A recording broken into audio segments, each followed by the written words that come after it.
My name is Luke. I'm an alcoholic. Hello. I have experience with these steps the way they're laid out in our book. Step study sponsor, Power Greater Than Myself, meetings like this, people like you. That's all the things, right? Checklist. You make me amends. I have some amends left to make, and I try to practice all the principles of all these steps a day at a time.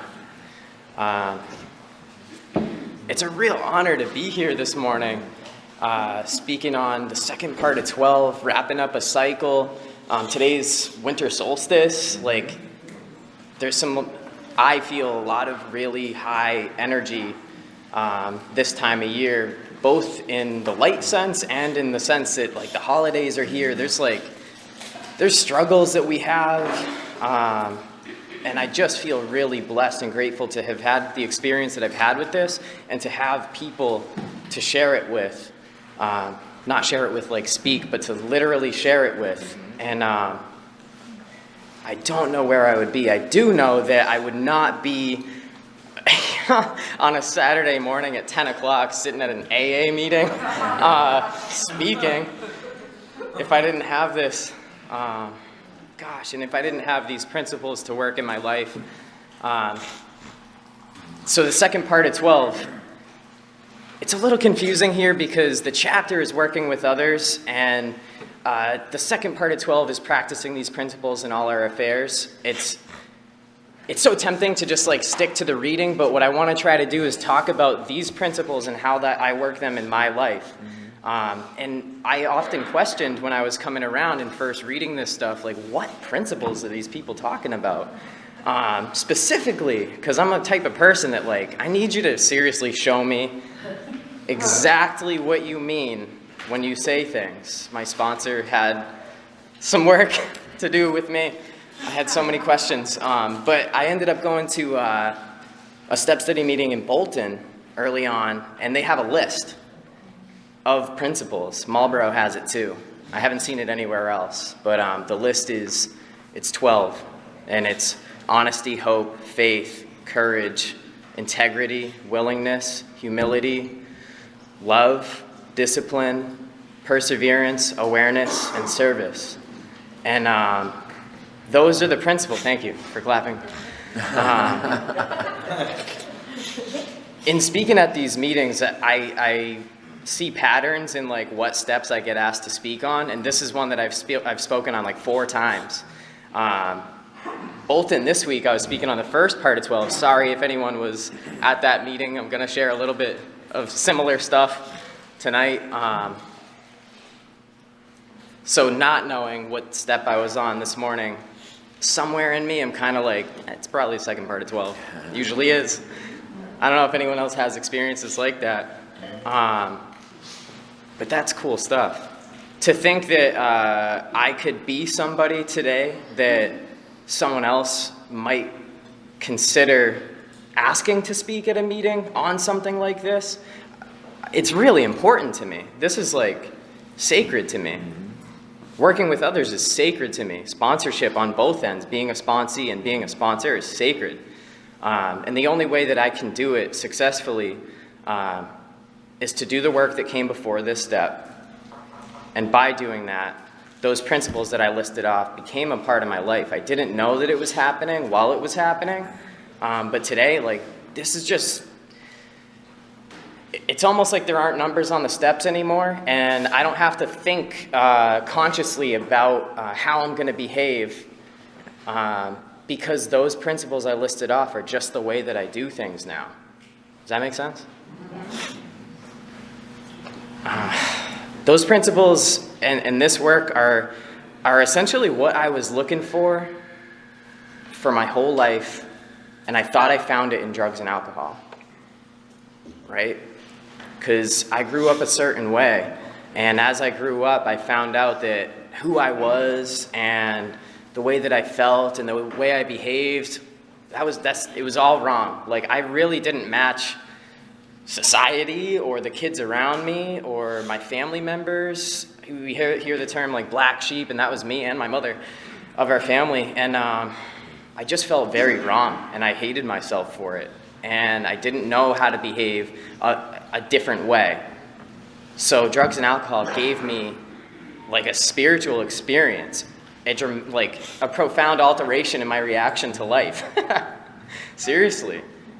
I could be courageous. I could dance with girls. I could talk to anybody. I could put on a mask and a face that I thought you would think was acceptable. I didn't feel like the black sheep when I was drinking and drugging till later on. So we all know where that went, right? I crash landed here in Alcoholics Anonymous. I was 20 years old, battered, broken, and without a solution, because when I started coming to meetings and put down, like, you guys took away drugs and alcohol from me, the only thing that ever worked and allowed me to feel like I could breathe. So I latched on to the fellowship here, and I'm going to talk a little bit about that stuff because it's how I got here, right? Year and a half into going to meetings and having a wonderful time going to meetings. Making friends, becoming a part of something for the first time, hearing things like the how of the program, honesty, open-mindedness, and willingness, which were cliche and silly to me back then, but are so vital to me today. Those are some of the key principles, right? And those are the key principles that led me into Big Book Step Study begrudgingly when I was a year and a half sober, locked up in a psych ward because I couldn't live the way I was living anymore, and I hadn't changed it, despite coming to meetings and being sober now, right? I didn't change the person I brought in. I didn't start working these steps or working these principles into my life. Maybe incrementally, like I was showing up to work as best as I could. I was doing as best as I could there. Really, this is how it went, is I was putting on, like, this principle's face when I was at meetings. Mr. AA, starting meetings, chairing meetings, going to conventions, meeting a girlfriend, all this stuff. And on the outside, people would have said, Luke is such a happy guy. Love that kid. He's amazing. And I'd be like, yeah, you know, I am kind of amazing. At the meeting, for that hour. I leave that hour and I hate the person that I am. I often think about killing myself because I don't want to drink, because I'm so prideful that, like, I'm a year and a half, I'm Mr. AA. I don't want to get a white chip, so the next best option is just off myself, right? It's just logic. So I'm in a psych ward. I meet this guy, Dr. Frank, and Dr. Frank says, I'm all over the place. And I had quit my job because I bought a motorcycle off of Happy Pat in AA, and I was going to ride it across the country, learn Kung Fu, ride it back, go to school, become a counselor, and save the world. Because I was so amazing, right? And now I'm in this psych ward, and Dr. Frank's throwing, like, a list of medications at me. Like, one to pick up your mood, one to make sure that your mood doesn't get picked up too high, one to stabilize your mood, one because today you're Lucas and yesterday you were Luke, and here's some for when you feel anxious. And I'm like, I feel so anxious all the time, I might as well take the whole bottle and make up for lost time. Like, I told him, I don't think that's what I need, because I had been to a pretty sordid place. Like this book talks about, a noontime meeting was that sordid spot on earth. And at that sordid spot, there was a guy there who was speaking a different language. And he was going on and on and on about this process, about Big Book Step Study, about his experience, where he came from, and where he was now. And the chairperson cut him off because he was just going on and on. He left, and I chased that guy out of that meeting. And I got his phone number, and while I was at that psych ward, and Dr. Frank, after I declined his list of medications, and he said, well, Luke, I don't know how to help you if you don't want to take these. And okay, so like medication, if you need medication, take your medication, right? At that spot in my life, I knew what I needed was this. And I'm trying to tell that to a doctor, and he's like, Okay, go find your higher power. Good luck with that, right? So I call this guy from this meeting. How long do I have? As long as you need. All right, meeting ends at what, noontime? I call this guy, I start to work. From that day till now, and it's been years since then, I have been having a spiritual experience, an awakening to the person that I always wanted to be. Like, I'm not putting on a mask anymore. If if people were to say, like, Luke's a really happy guy, tries to help people, tries to do the best he can, it's because that's exactly what I'm doing. Like, that day at school when they passed out the direction manual on how to live a happy life? Like, no, because you weren't there, and I wasn't there either that day. That's true. This is it. This is it. And I couldn't believe it. I got so happy right away. And not just happy, but hopeful. I had faith that if I did what this guy did, even though I wasn't sure about the higher power thing or if it was really going to work for me, I knew it worked for him. And if it worked for him, then I might as well give it a shot. And if it doesn't work, Dr. Frank's always there for me, right?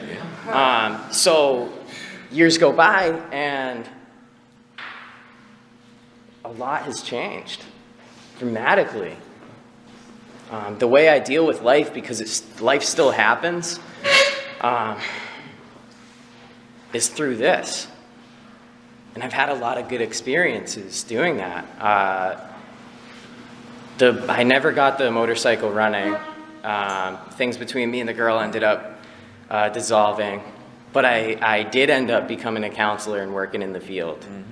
I was working for McLean Hospital. Like, how did they hire me? I would think that on a daily basis. How is it possible that I'm here? I went one time to pick up a couple of patients at the hospital that I was at, the psych ward, to bring them to our program. And I walk in, and who comes walking down the hall but Dr. Frank? And I look at Dr. Frank, and he looks at me, and he's puzzled, and I got crazy eyes, and I hold up my name tag, and I'm like, we're colleagues now. And he's like, oh no. Oh man. That's good stuff, yeah, right? That's the kind of unbelievable stuff that we get to do, that I get to do, if I make these principles a full part of my life. And that's really all that I've done. So bringing it up to today, because I work these principles in my life, and if you start working these principles in your life, what's funny is people start to like you. And not only like you, but they start to trust you.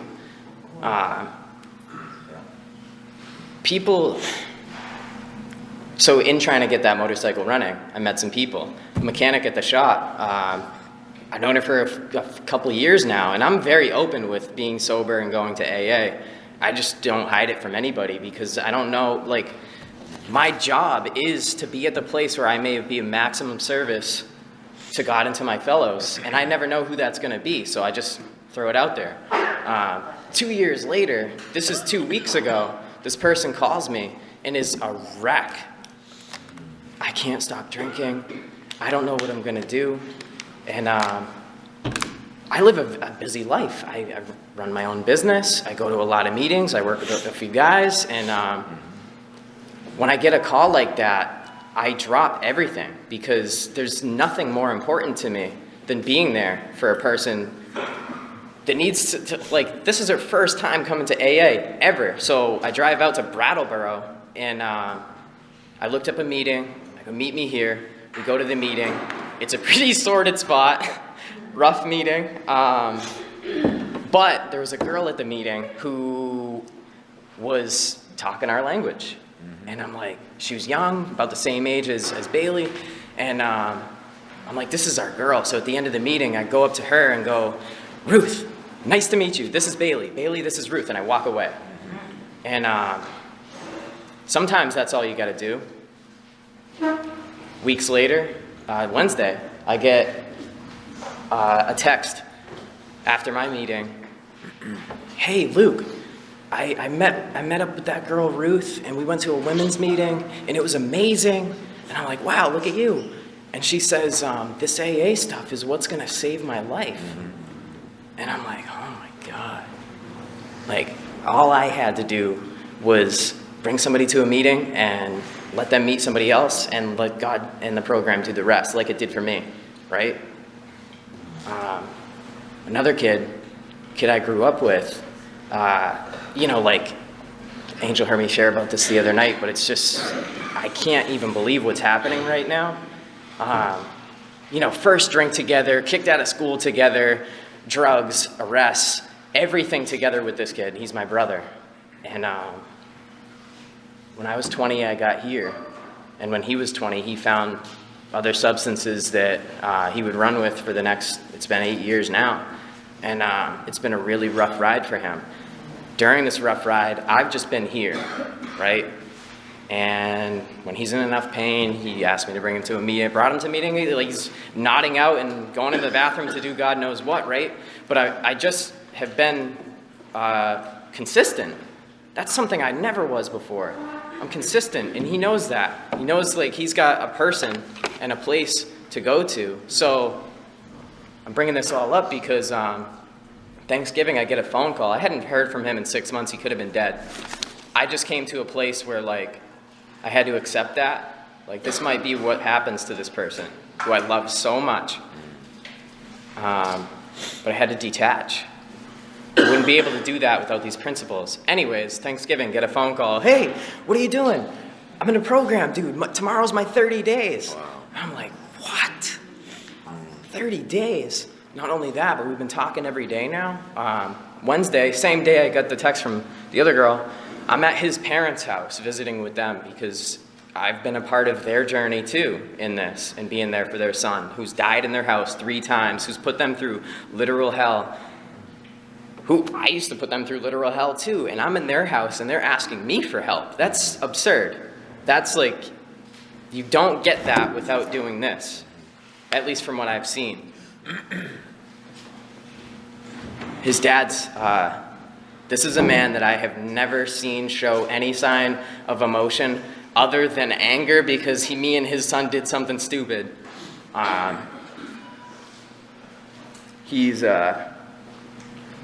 He's crying to me because he just went to visit him and he doesn't even know who this kid is anymore.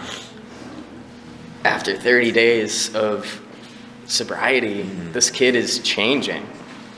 He called me and he goes, I'm gonna like wrap up now with this, but because this is just where I'm at. He says, dude, I've been going to these meetings and I actually like it. And I think I'm gonna do, join a home group. And there's a guy, I think I'm gonna ask him to be my sponsor because, I think what I need to do is find some kind of higher power or like spirituality. And he's talking to me like I've never heard of this stuff. And I've been telling this kid for 8 years.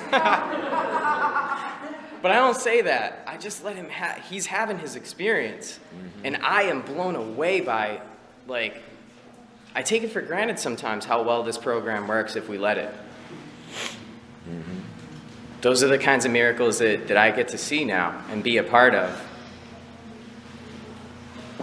It's a really beautiful thing. I hope that I've described what it's been like to make these principles a part of my life. Because that's really like, it's what I've always ever wanted. And I feel like I've got it right now. And the way that I keep it is by doing the things and being a part of this thing the way that I've described. So I'm gonna keep coming, thanks.